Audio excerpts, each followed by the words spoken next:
Tenda penjual makanan dan panggung porak-poranda diterjang angin kencang. Ikuti Kompas Malam setiap hari pada jam-jam berikut live di Kompas TV yang didukung oleh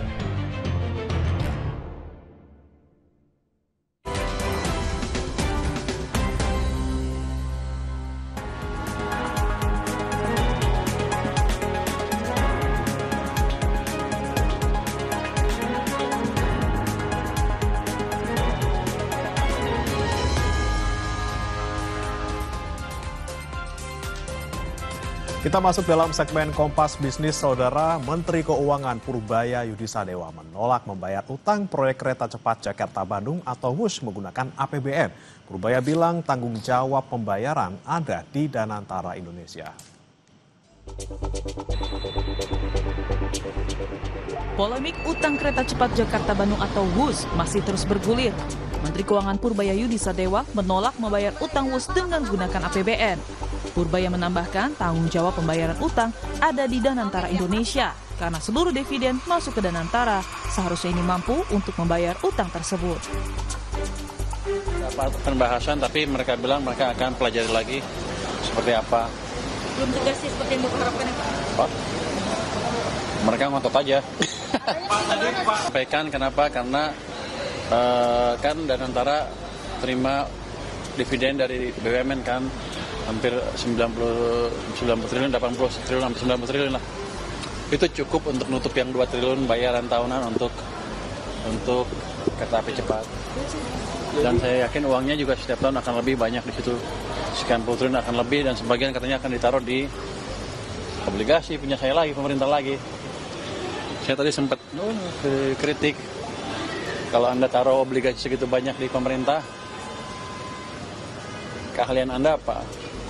Tapi mereka bilang ini kan hanya 3 bulan terakhir ini karena nggak sempat kan untuk buat proyek ke depan akan mereka perbaiki sehingga yang di obligasi itu akan minim lebih banyak di proyek-proyek yang mendorong pertumbuhan ekonomi. Sebelumnya, Chief Operating Officer Danantara, Doni Oskaria mengajukan 2 skema penyelesaian utang proyek kereta cepat WUS. 2 skema itu diantaranya dengan menyuntikkan dana kepada PT KAI atau menyerahkan infrastruktur kereta cepat kepada pemerintah. Rapat dengan Kementerian Perhubungan menawarkan beberapa opsi yang kita harapkan nanti menjadi solusi terbaik bagi industri kereta api kita ke depan. Salah satu opsi tentu saja adalah bagaimana kemudian kita menambahkan equity kita, ya, sehingga ini kan loan-nya yang teman-teman juga tentu tahu ya, bahwa ini utang pembangunannya cukup besar. Nah ini apakah kita menambah equity sehingga kemudian perusahaan ini menjadi self-sustain, karena secara operasional mereka kan sudah cukup ya, jadi EBITDA-nya sudah positif ya perusahaan ini, sehingga hanya equity-nya waktu itu kekecilan kita menempatkannya. Apakah kemudian kita tambahkan equity yang pertama, atau kemudian memang ini kita serahkan infrastrukturnya sebagaimana industri kereta api yang lain, infrastrukturnya itu milik pemerintah. Kereta cepat Jakarta-Bandung atau WUS dibangun dengan nilai total investasi 7,2 miliar dolar Amerika Serikat atau dengan kurs rupiah 16.500 rupiah setara 118,8 triliun rupiah. Dari total investasi tersebut, 75% didapat dari pinjaman China Development Bank dan sisanya berasal dari setoran modal pemegang saham.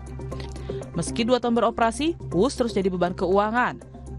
Berdasarkan laporan keuangan per Juni 2025 yang dirilis resmi PT KAI, PT Pilar Sinergi BUMN Indonesia atau PSBI mencatat kerugian hingga 4,2 triliun rupiah sepanjang tahun 2024. Hingga paruh pertama 2025, PSBI kembali menanggung rugi 1,6 triliun rupiah. Proyek kereta cepat atau WUS resmi beroperasi di tahun 2023 oleh Presiden Joko Widodo kala itu. Jokowi menegaskan proyek WUS sama sekali tidak akan menggunakan APBN. Vicky Kwen, Tim Liputan, Kompas TV.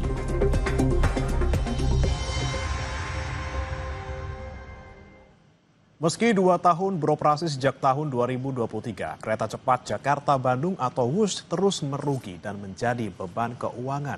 Berdasarkan catatan PT Kereta Cepat Indonesia Cina atau KCIC, WUS mencatat kerugian triliunan sejak beroperasi.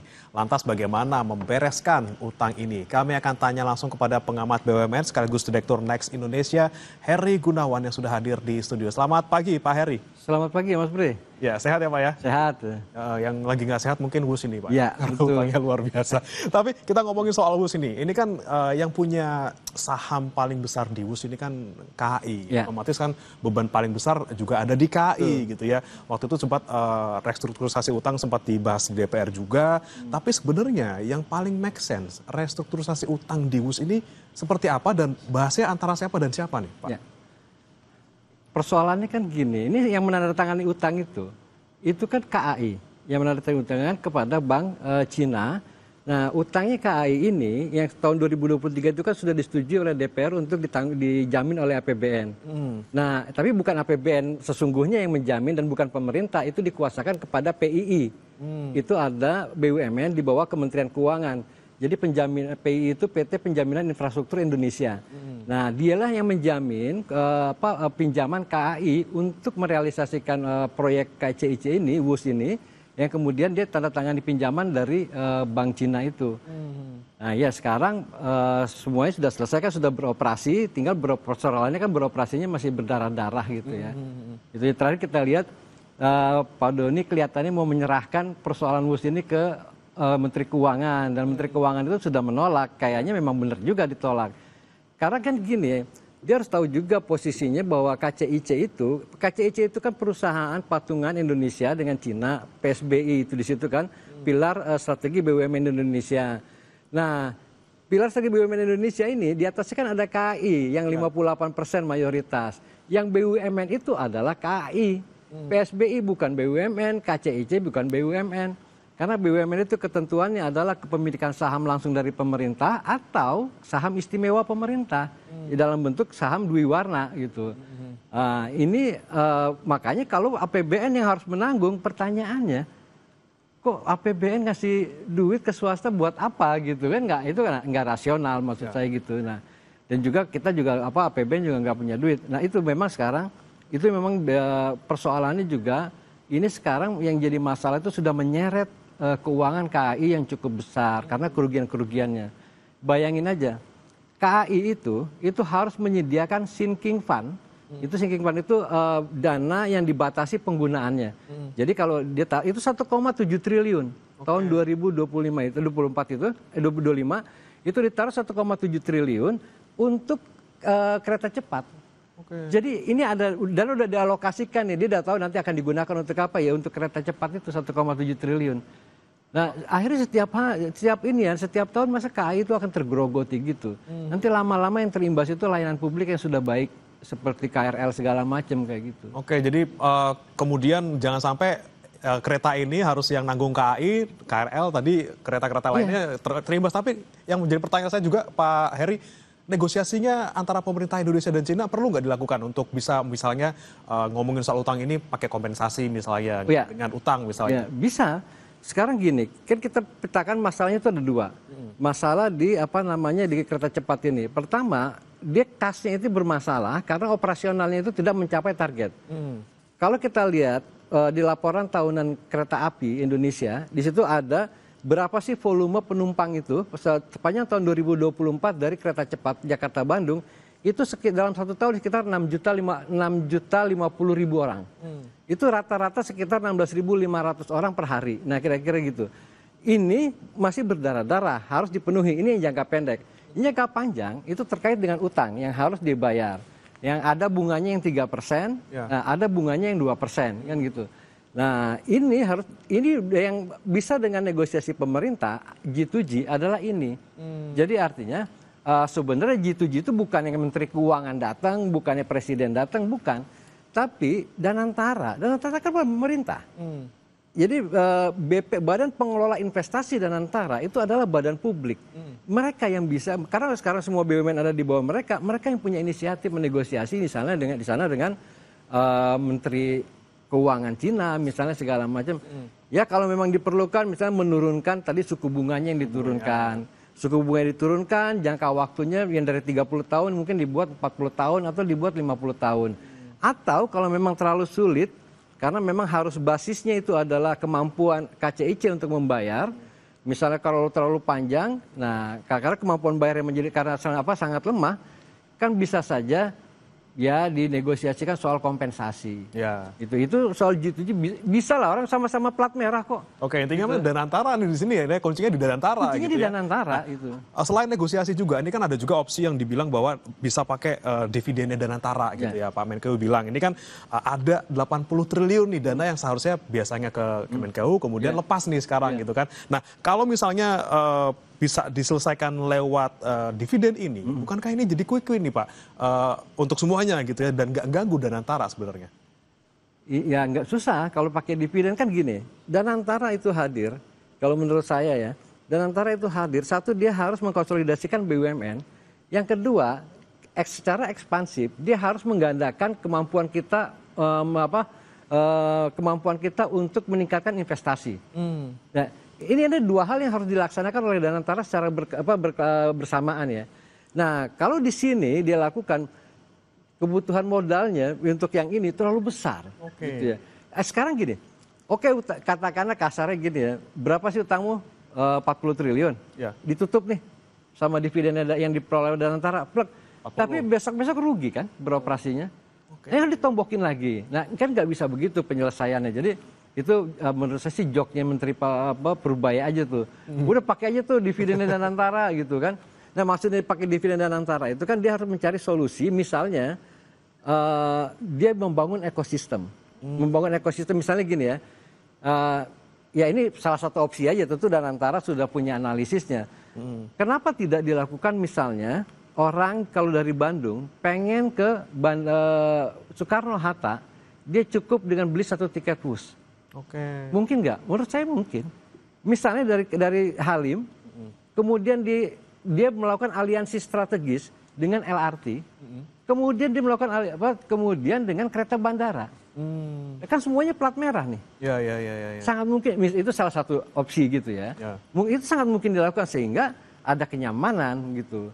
Nah, karena gini, masalahnya kan kereta cepat ini kan kalau hanya mampu menembus 20.000 per hari, artinya semakin banyak pengunjungnya, itu kan ketika liburan. Jadi kereta cepat ini jadi wahana liburan. Ini kan musiman, itu yang nggak bisa diandalkan gitu. Nah ini jadi bukan untuk semata-mata buat nambel langsung, tapi ya itu dibangun ekosistemnya biar bisa sustain gitu ya. Betul. Ini yang kemudian menjadi pertanyaan Pak Heri, ini kan WUS selalu rugi gitu ya. Targetnya ada 30.000 penumpang gitu ya. Realisasinya ternyata kurang lebih ya cuma setengah dan pas hari-hari libur saja gitu. Nah ini yang jadi pertanyaan, kemudian kenapa proyek-proyek di Indonesia itu seringkali kayak gini Pak, mismatch gitu antara yang di lapangan dengan perencanaannya. Nah, seperti apa kalau Anda melihatnya? Ini persoalannya gini, pada proyek itu yang nilainya sangat politis gitu ya, yang politis hanya untuk gimmick ya. Tapi sebenarnya nilai urgensinya rendah. Nah, menurut saya ya ini kereta cepat ini. Urgensinya nggak besar, masyarakat belum perlu dengan kereta cepat. Tapi bahwa barang ini bagus, iya, keretanya bagus maksud saya. Tapi bahwa proyeknya bagus, menurut saya tidak. Kenapa? Karena ongkos investasinya terlalu mahal. Bayangin aja, ongkos investasinya katakanlah sampai hampir 100 triliun. Tapi ini kereta cepat ini sekarang mau diposisikan itu kelas menengah ke bawah, makanya tiketnya didiskon 250.000. Nah, kalau dia ingin masif, kalau misalkan mass rapid gitu ya, dia pengen masif, itu kan artinya tiketnya nggak boleh mahal. Tapi kalau dia pengen eksklusif, maka tiketnya mahal. Kalau mahal, ini berarti dia tidak inklusif. Jadi dia eksklusif sehingga penumpangnya itu tidak elastis terhadap harga. Mau dinaikin harga nggak ada masalah, tapi dia dapat eksklusif gitu ya. Nah, ini kan serba tanggung nih. Nah, ketika dihitung, ini sebenarnya kan tidak masuk skala ekonomi untuk nilai investasi yang begitu besar. Nah, cuman dipaksakan. Makanya waktu itu kan ada tragedi. Tragedinya adalah Menteri Perhubungan itu tidak mau datang groundbreaking. Oke. Sampai akhirnya dipecah. Nah, ini dia yang kemudian selain mismatch antara nilai investasi yang besar dan juga nilai ekonominya, ada juga nih tenor utangnya dan juga sifat proyek yang jangka panjang ini nggak mismatch gitu. Anda melihatnya juga seperti apa? Ya, sekarang gini, persoalannya ini kemampuan perusahaan itu untuk mengelola pendapatan gitu ya, itu tidak mampu memenuhi skala minimum kewajibannya. Itu kan persoalan gitu ya. Nah, sehingga perusahaan ini beroperasi secara merah terus. Nah, inilah maksud saya ada mismatch. Dia menghitung pendapatannya cuma satu, tapi dia ngambil pinjaman dengan kewajiban di periode yang sama itu harus membayar 1,5. Kan 0,5-nya mesti nombok. Mesti kan dia menghitung kalau dia punya pendapatan 100, maka kemampuan saya membayar itu ada 20. Dan maka ketika dinegosiasi utang, maka saya mampu membayar 20. Oke, kalau 20 itu berapa tahun nih? Nah, kalau gitu ini berapa bunganya? Nah, itu kan harus dilakukan, tapi kelihatannya proyek ini tergesa-gesa. Nah, karena tergesa-gesa pula lah, maka ada pembengkakan biaya yang dari 80 menjadi 116 triliun. Itu hitungan dari awal nih yang berarti yang nggak match gini ya Pak ya. Oke. Tapi kemudian ada juga yang bilang solusi yang lain adalah ya udah asetnya WUS ini diambil pemerintah gitu ya. Nah, ini apakah nanti bakal jadi masalah gitu? Karena kan aset bermasalah. Jangan jawab dulu Pak. Pak Heri, kita akan kembali saudara setelah jeda berikut ini, tetap bersama kami di Kompas Bisnis.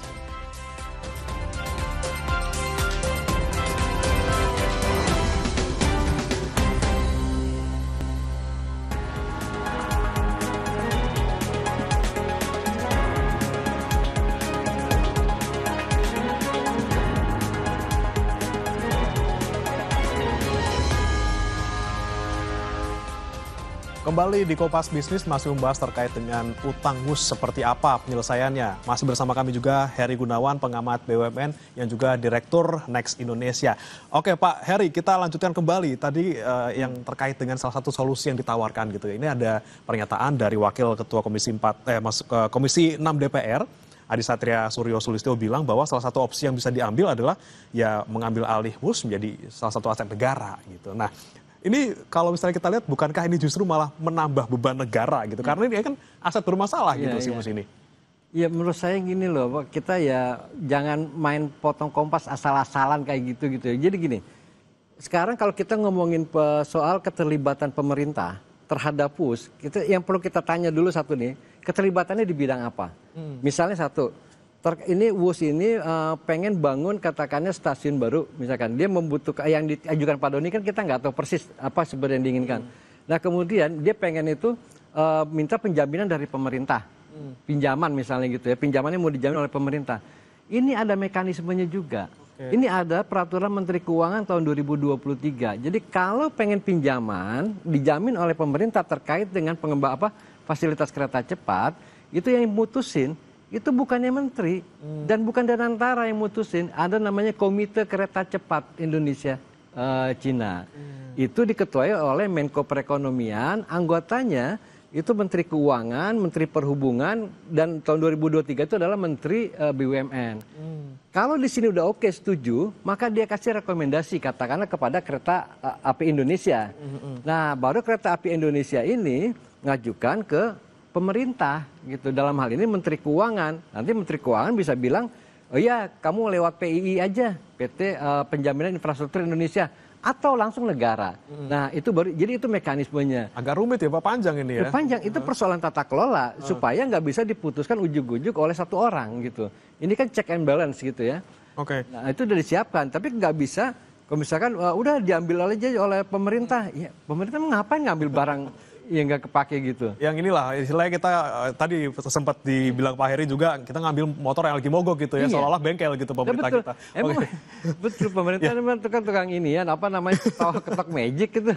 Oke, Pak Heri, kita kalau misalnya tadi opsi mengambil alih aset WUS menjadi milik negara gitu, ataupun misalnya KAI menanggung utang ini sendiri gitu. Nah, dampaknya ke KAI seperti apa? Ya, kolab, bukan malah jadi kemana-mana gitu. KAI kolab. Udah bukan apa-apa lagi, berarti kolab langsung. Iyalah, kalau KAI disuruh tanggung, sekarang kan KAI ini awalnya KAI punya saham itu 51%. Sekarang ini kan karena KAI udah tambah modal, itu sekarang kan sahamnya 58%. Ini pelan-pelan yang lain tuh terdilusi kan. Jadi KAI itu akan semakin banyak. Ketika KAI dibiarkan sendiri, kemudian dia harus menanggung beban Kertawus, yang ketika beroperasi aja sudah merah, kemudian ditambah dengan utangnya, KAI itu yang kemudian itu nanti, KAI itu nggak bisa lagi investasi. Nah ketika KAI lagi tidak punya kemampuan investasi, yang langsung kena dampaknya adalah masyarakat pengguna kereta seperti termasuk komuter lain. Nah ini bisa berpotensi menjadi masalah sosial nih. Dia akan menjadi akan dinamis masalah sosial.